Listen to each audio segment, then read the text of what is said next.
City news पहुंचाएगा हर खबर आप तक। जी नाज़रीन, मैं हूं असलम खान और आप देख रहे हैं CNBC सिटी न्यूज़। किसी ने खूब कहा कि सौदा है ज़मीरों का, हर बात बगावत है। चुप रहूं तो सियासत है, बोलूं तो बगावत है। तो मेरे साथ ऐसी एक खातून मौजूद हैं। आइए पूछता हूं कि क्या इन पे जुल्म हुआ और किस तरीके से इनको सताया गया, क्योंकि हमेशा आपने देखा कि मज़लूम को हमेशा सताया जाता है और ताकतवर हर जगह अपनी एक ताकत रखता है, चाहे पैसे की हो, बदमाशी हो, सियासत हो, हर तरीक़ों को अपने तरीके से उसको इस्तेमाल करता है। तो इससे पहले भी आपने एक इंटरव्यू देखा था हमारा, लेकिन आज फिर मेरे साथ मौजूद हैं। नाम क्या? नाम है इनका सुमैला खालिद। और आइए पूछता हूँ कि उसके बाद क्या हुआ, इंटरव्यू चलने के बाद क्या दोबारा फिर उन लोगों ने वही काम किया जो हमेशा इनके साथ करते आए। मकसद एक इनको मारपीट, बदतमीज़ी करना ये ख़वातीन से। तो आइए पूछता हूँ क्या कहेंगे आज इसके हवाले से। वालेकुम अस्सलाम। समझ क्या हुआ उसके बाद दोबारा फिर इन्होंने कुछ किया या क्या आपने क्या किया?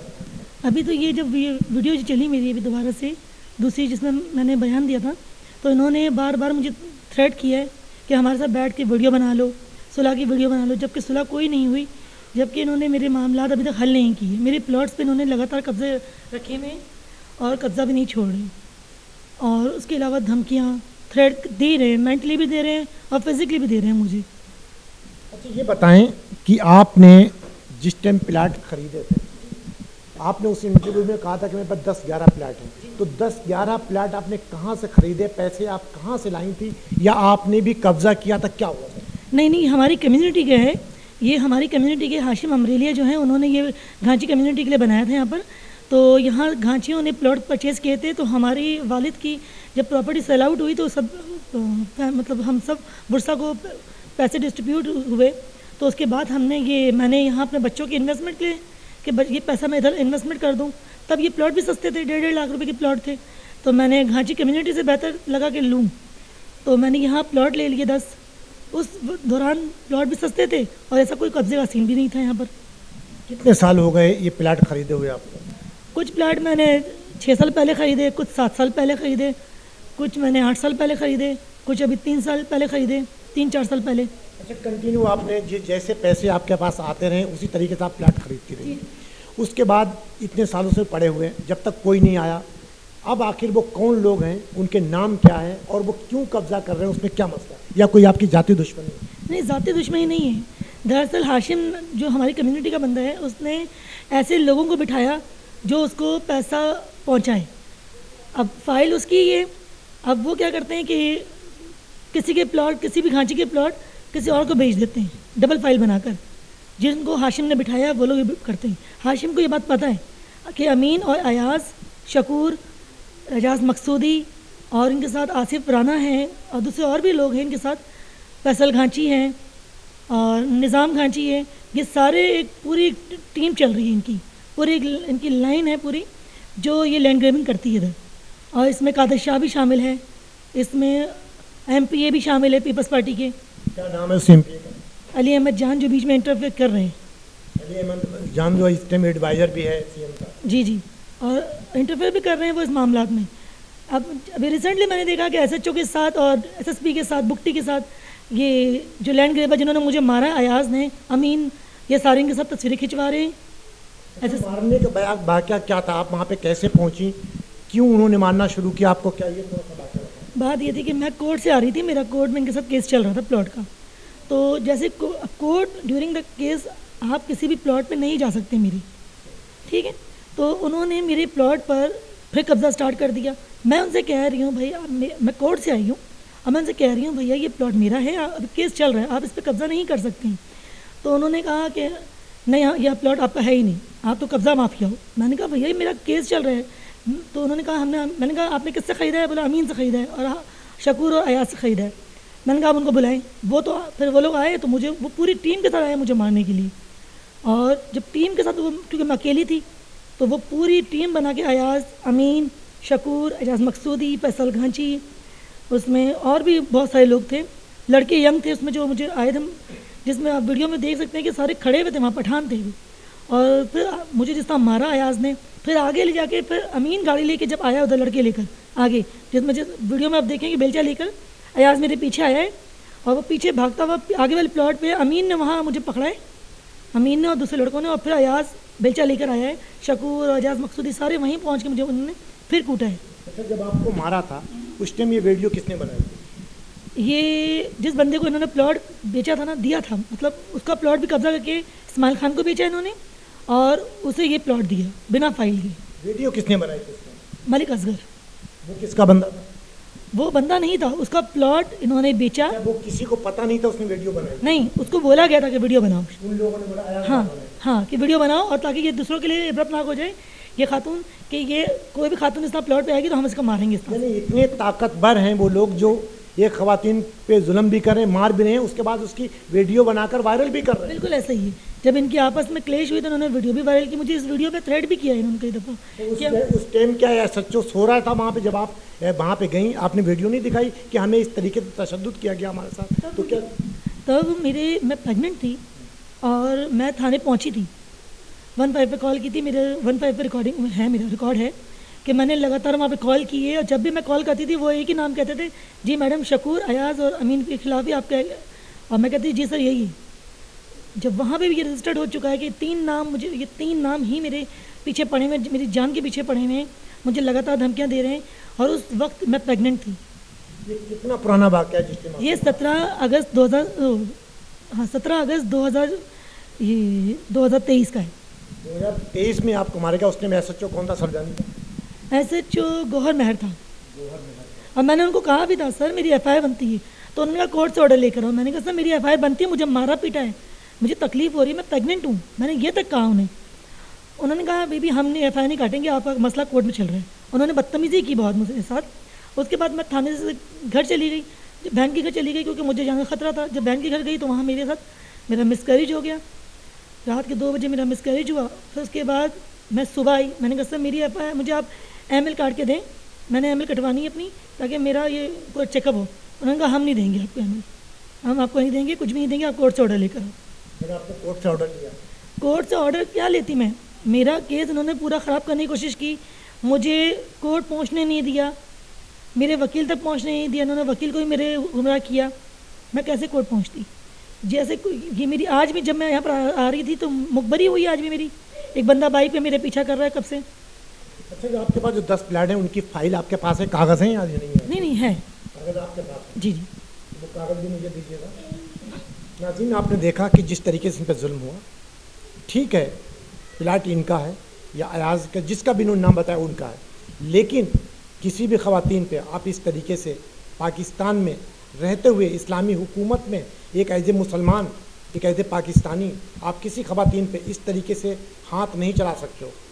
मैं उस चीज़ पे नहीं जाऊंगा कि प्लाट इनके हैं या आपके हैं, इसका फ़ैसला अदालत करेगी, ये मेरा काम नहीं है। लेकिन SHO सरजानी, उसे भी इस चीज़ सोचना चाहिए कि जिस तरीके से इन पर जुल्म हुआ, इन्होंने थाने में जाकर अपनी फरियाद की, लेकिन उस टाइम क्योंकि SHO, इससे यही साबित होता है कि SHO खुद बिका हुआ था। अगर नहीं बिका था तो पुलिस का काम है हमारी हिफाजत करना। मेरे टैक्स से आपके घर का चूल्हा जलता है, लेकिन उसके बाद भी आपने इनका साथ नहीं दिया। तो उसके बाद फिर क्या हुआ? अभी भी जो रिसेंटली जब ये वीडियो वायरल हुई मेरी, तो SHO ने मुझे कॉल किया और कह रहे हैं कि आप किसी भी मीडिया के बंदे को इंटरव्यू मत दीजिएगा, आपका हम देख लेंगे, मसला हल कर देंगे। मैंने कहा सर आपने तो मुझसे कोई रब्ता ही नहीं किया है। और ये फिर उसके बाद दूसरे दिन मैं देखती हूँ तो SSP साहब बयान जारी करते हैं कि ये वीडियो तो 1.5 साल पुरानी है, जबकि वीडियो 1.5 साल पुरानी नहीं थी, 7 से 8 महीने पुरानी। अगर 1.5 साल नहीं 10 साल पुरानी हो, मैं उस चीज़ पे नहीं जा रहा हूँ, लेकिन SHO काम है उसकी तहकीकात करना। उसका काम ये नहीं कि 10 साल पुरानी या 5 साल पुरानी या 1.5 साल पुरानी। वो कहते हैं कि इस पर FIR लॉन्च हो चुकी है, जबकि FIR 9 सितंबर 2022 की लॉन्च हुई है। जब मुझे पहली दफ़ा मारा था वो भी मुझे यहीं अजमेर कोर्ट में मारा था। उसके बाद मुझे 18 सितंबर को मारा इन्होंने, जिसकी मेरे पास एप्लीकेशन सारी रिसीविंग थाने की पड़ी हुई है। और उसके बाद मुझे इन्होंने 1 जनवरी को मारा, फिर 5 जनवरी को मारा 2023 में। उससे पहले मुझे दिसंबर में भी इन्होंने मुझ पर अटैक किए, मेरे घर पर जाली पुलिस भेजी है ताकि मेरे हस्बैंड को उठा के ले जाए, मुझसे FIR वापस ली जाए। फिर उसके बाद इन्होंने मुझे अगस्त में जब मैं कोर्ट से आई तब मुझे मारा 17 अगस्त को, मगर 13 अगस्त को मुझे इसकी धमकी मिल चुकी थी, जिसकी मैंने थाने में रिसीविंग जमा करवाई हुई एप्लीकेशन में। और मैंने डीआईजी ऑफिस में भी जमा करवाई कि 13 अगस्त को मुझे धमकियाँ आ रही हैं, लगातार धमकियाँ आ रही हैं, मुझे मारेंगे ये लोग फिर से, मगर उस पर कोई एक्शन एसएचओ ने नहीं लिया, ना उनको उठाया, उल्टा उनको बता दिया गया कि भाई ये बीबी तो बार बार आ रही है। आपके शौहर क्या करते हैं? मेरे हस्बैंड गारमेंट्स में क्वालिटी एडिटर हैं। अभी मकसद, अब आपकी एफआईआर कटी, अब आप थाने दोबारा, जब इन्होंने फिर दोबारा एक्शन लिया तो अभी आप गए, अब तो बड़े अच्छे एसएचओ आ गए हैं। नहीं, वो एसएचओ भी रिस्पॉन्स नहीं कर रहे हैं। मैं इनको कॉल भी कर रही हूँ तो वो कोई रिस्पॉन्स नहीं दे रहे हैं, जबकि मैं थाने भी गई थी तब भी उन्होंने मिलना गवारा नहीं किया। और हालांकि जब ये वीडियो वायरल हुई मेरी मारपीट वाली, तो इन्होंने सब एक कॉल की और कॉल करके बोला कि आप किसी को जवाब मत दीजिएगा, किसी को कुछ मत बोलिएगा। और दूसरे दिन एसएसपी ने बयान जारी कर दिया झूठा, जबकि मुझसे बिना मतलब किसी इन्वेस्टिगेशन के आपने कैसे बयान, झूठा बयान कैसे जारी कर दिया आप? नाज़रीन, आपने देखा, यानी कहना ये कि मारें और रोने भी ना दें, जुल्म भी इन पे करें, अगर किसी से कोई फरियाद करें वो भी ना सुने। कैसा पाकिस्तान है, कैसा कानून है? क्या हमारी बहन बेटियों को इस तरीके से रोडों पे घसीटा जाएगा? अपनी ही जायदाद के पीछे, अपनी ही मकानों के पीछे उसका हिसाब लेने के लिए अपनी हर दर दर जाके ठोकरें खाना, फरियाद करना, लेकिन उसके बाद भी कोई सुनने वाला नहीं। अब आप आखिरी फरियाद क्या करना चाह रही हैं? वज़ीर सिंध से, पुलिस से, डीएसपी से क्या कहेंगे? मेरी बस इतनी रिक्वेस्ट इन सबसे कि भाई ऐसे लैंड ग्रैबर को सख्त से सख्त सज़ा दी जाए, जो ख़वातीन का भी लिहाज नहीं रखते हैं, उन पर भी हाथ उठाते हैं। मेरा तो मिसकैरेज कर दिया ना, बच्चा ज़ाया कर दिया, मेरा तो नुकसान कर दिया ना, मगर और जितनी ख़वातीन हैं जिनके गरीबों के प्लॉट हैं वहाँ पर और ये अभी भी कब्ज़े कर रहे हैं, तो उससे बचाया जाए इनको, इन लोगों को अरेस्ट किया जाए और सख्त से सख्त सज़ा दी जाए इन लोगों को। अगर उन्होंने अभी भी नहीं सुनी गई, ये इंटरव्यू चलने के बाद कोई आपने आप पे हमला किया, तो उसके बाद क्या, कौन जिम्मेदार होगा आपका? अगर मेरे साथ कुछ भी होता है तो ये सारे जिम्मेदार होंगे, अमीन, हाशिम, निज़ाम, शकूर, यहाँ के सजाई थाने के एसएचओ, एसएसपी बुकटी भी, क्योंकि उन्होंने झूठा बयान दिया है, क्योंकि वो भी इनके साथ शामिल हैं। एसएचओ जो एसएचओ भी लगे तैनात हुए हैं वो, और हाशिम, निज़ाम घांची, फैसल घांची, जितने भी लोग यहाँ पे शामिल हैं, कादर शाह, इजाज़ मकसूदी, अयाज़ मेमन, डॉक्टर अमीन, और उनके साथ जितने भी जिन्होंने मुझे मारा पीटा है, वो सारे, अगर मुझे कुछ भी होता है ये सारे, और यहाँ तक के पीपल्स पार्टी के एमपी भी। अच्छा, मुझे ये थोड़ी सी इत्तला मिली थी ज़राए से कि जब आपने इंटरव्यू दिया था इससे पहले सीएनबीसी को, तो आपने उनसे रब्ता किया था फ़ोन पर? किन से? अयाज़ वालों से? नहीं, मैंने रब्ता नहीं किया, मेरे पास प्रूफ है, उन्होंने रब्ता किया मुझसे। उन्होंने मुझे मैसेजेस किए कि बैठ के वीडियो बना लो, हमारे सुलह। आपने कोई पैसे की डिमांड नहीं की कि मुझे 5 लाख रुपए दे दो और ये मसला हम ख़त्म करेंगे? नहीं, मैंने कहा था भाई मेरा प्लॉट आपने किसी और को कब्जा करवाया है, या तो आप मुझे प्लॉट के मेरे पैसे दे दो, प्लॉट के पैसे दे दें, मेरे प्लॉट के पैसे दे दो, या तो मेरा ये मसला आप हल करो। आप किसी दौर में एमकेएम में थी, उनका कहना है कि एमकेएम में थी आप, तो खुद गुंडागर्दी करती, तो उनका उन लोग का। आप एमकेएम में किसी से पूछ लीजिए, मेरे वालिद थे एमकेएम में, ठीक है। किसी पार्टी में MQM, peoples party, Tehreek Insaf, किसी को बुरा नहीं कहता हूँ, इंसान बुरा होता, पार्टी कोई बुरी नहीं होती। आप किसी भी पार्टी में अगर आपका किरदार अच्छा है तो पार्टी का कोई ताल्लुक ही नहीं है, क्योंकि मैं तो पहले पीटीआई में थी, अब मैं आईपीपी में हूँ, इससे पहले पीपल्स पार्टी में थी, तो क्या पीपल्स पार्टी ख़राब थी? अगर पीपल्स पार्टी में ऐसे लोग होंगे तो क्या पूरी पीपल्स पार्टी ख़राब है? ऐसा बिल्कुल भी नहीं है।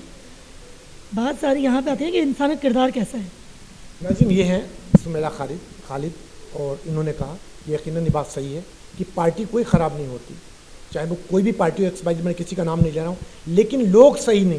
अगर लोग ख़राब हैं तो पार्टी का नाम बदनाम करते हैं, पार्टी का शेल्टर लेकर बुरा काम करते हैं, तो हम पार्टी को बुरा नहीं कह सकते हैं, क्योंकि लोग बुरे हैं। और जिस तरीके से इनको मारा पीटा गया, बड़े शर्म की बात है।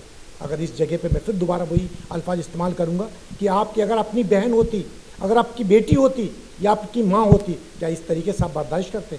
कोई गैरतमंद इंसान इस तरीके से बर्दाश्त नहीं कर सकते। जिस तरीके आप फुटेज में देख रहे होंगे कि जिस तरीके उनको मारा जा रहा, ये अपनी फरियाद कर रही कि मेरा ही प्लाट है, मेरा ही कब्जा किया जा रहा है और मुझे ही मारा जा रहा है। ना तो इनकी पुलिस सुन रही है, ना तो कोई सुन रहा है। आखिर ये जाएँ तो कहाँ जाएँ, इसका फैसला अदालत करेगी। और नाज़रीन, इनका कहना ये था कि अगर हमारा कोई भी हमें नुकसान हुआ, हमारी फैमिली को जानी या माली, उनका ज़िम्मेदार भी यही लोग होंगे जिनका इन्होंने नाम लिया, क्योंकि हर चीज़ इनकी दुश्मनी उन्हीं से है। और दुश्मनी क्या, उनका कब्ज़ा किया हुआ, इन लोग इनका कब्ज़ा किया, इनका मकान प्लाट उनके कब्ज़ा किए हैं, तो जाहिर बात इन्हें मारा पीटा गया। इससे पहले भी इनका कहना है कि हमें रोडों पे हमारी बेइज्जती की गई। यार ये कैसा कानून है? क्या पाकिस्तान इस चीज़ की इजाज़त देता हमें, या हमारा इस्लाम इजाज़त देता इस तरीके कि किसी बहन बेटी को इस तरीके से? अगर इन्होंने आपका कब्ज़ा किया है, अगर ये आपके मुताबिक एक गुंडा है, बदमाश है, जो भी हैं, जो भी आप इनके अल्फाज इस्तेमाल करें, आप कोर्ट में जाएं, कोर्ट में जाके पिटीशन दायर करें, फैसला अदालत करेगी। हमारा आपका काम इन पे हाथ उठाना नहीं। इंशाल्लाह कल किसी और नए मौजू के साथ आपसे मुलाकात होगी। जब तक अल्लाह हाफ़िज़, पाकिस्तान जिंदाबाद। इस वीडियो को लाइक करें, हमारे चैनल को सब्सक्राइब कर बेल आइकन जरूर प्रेस करें हमारी न्यू वीडियो सबसे पहले देखने के लिए।